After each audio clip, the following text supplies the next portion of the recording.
very interested to see how this works, because it is a long-known counter to Rakan. Basically, you stack up your passive. When he jumps in, you just Q him, and the stun does, his knockup doesn't land, right? So it becomes very easy. Drake has been begun by Boukada. Reeker here first means that SK should be able to secure the dragon without too much contest. Yeah, so they just got to back away. But also Myrwn just having a field day in this top half of the map. Alvaro has left his AD carry down towards the bottom side. Will jump in. World Ender coming out. There's the Weaver's Wall as well from Jojo. Looking for the CC now onto Genex. Elyoya jumps in, tanks the tower. 2 shots, flashes away. And MKOI on the board. Nicely done by MKOI. This is, again, just playing off these nice timing windows. Foibles, a couple of fails here and there. They are still about 1,000 gold in the lead. SK have set up around the Drake. There's the Tibbers into the CC. True Shot Barrage coming out, but Alvaro goes in with the quickness and procs it on all 3 members of SK. They can't escape. The collapse is rapid from MKOI. They manage now to take a bunch of damage off this mid lane tower. Genex coming in. The Aatrox still not doing as much as he would like.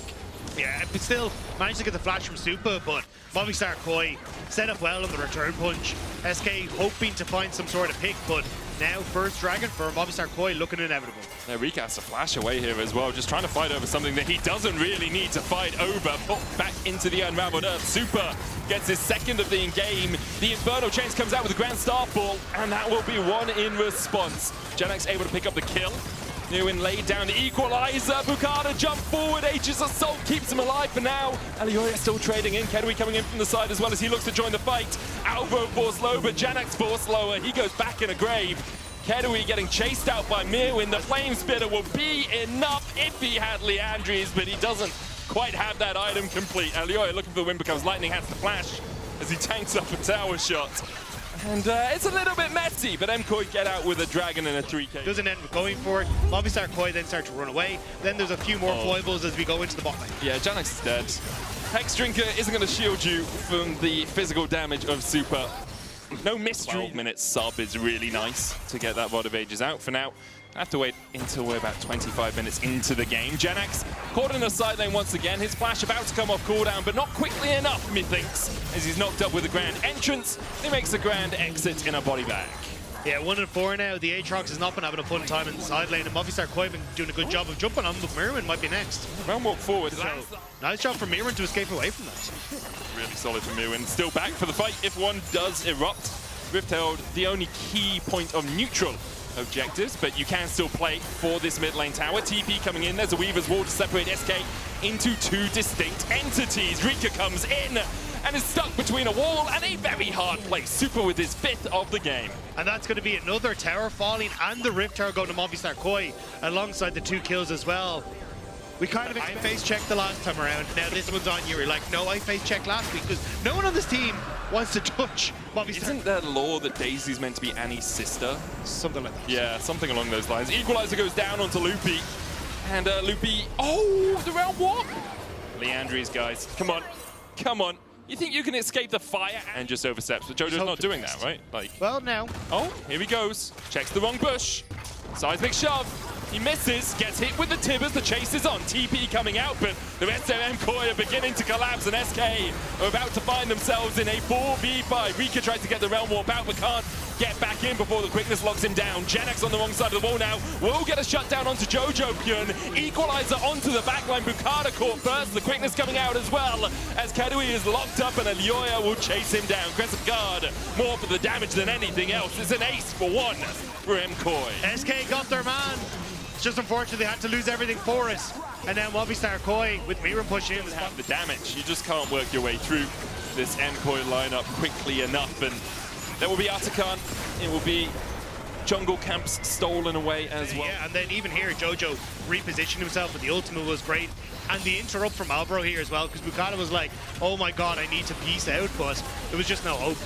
And at least it's Reeker who ends up escaping away. Maybe less than that, maybe 10, as it will start to push in. MKOI only playing on 2 waves in total right now, top and mid.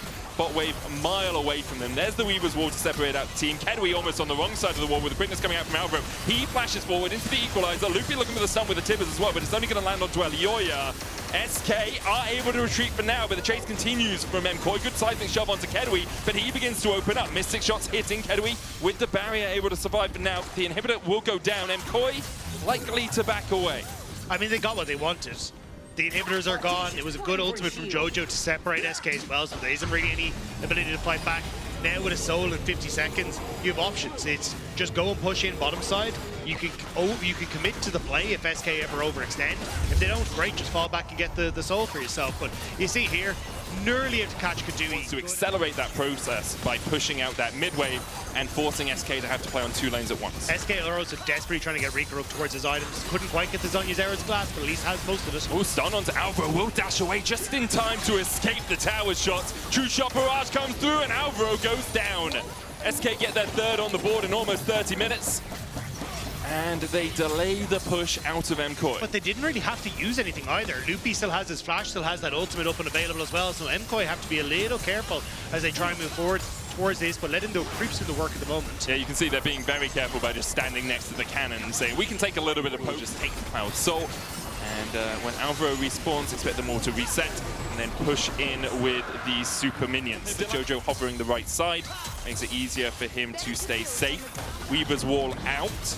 Keduii flashes over, and now he is a long way away from his base. 8 seconds before he'll be able to get back. Myrwn might try and keep him around. Keduii instead decides to reset his base, and now Myrwn's just gonna burn him down.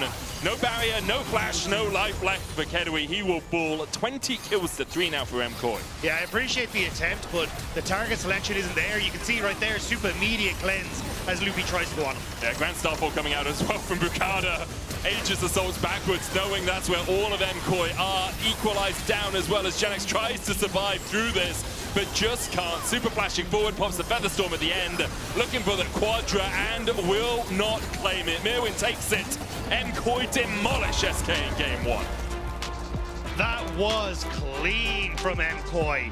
There just didn't really seem like a chance. There was a couple of fumbles here and there, like in team fights or mechanically, but when it came to map play, when it came to early control, it was Movistar KOI all the way. Yeah, just crazy performance from MKOI overall. We're going to go do a short break. We'll be right back after this.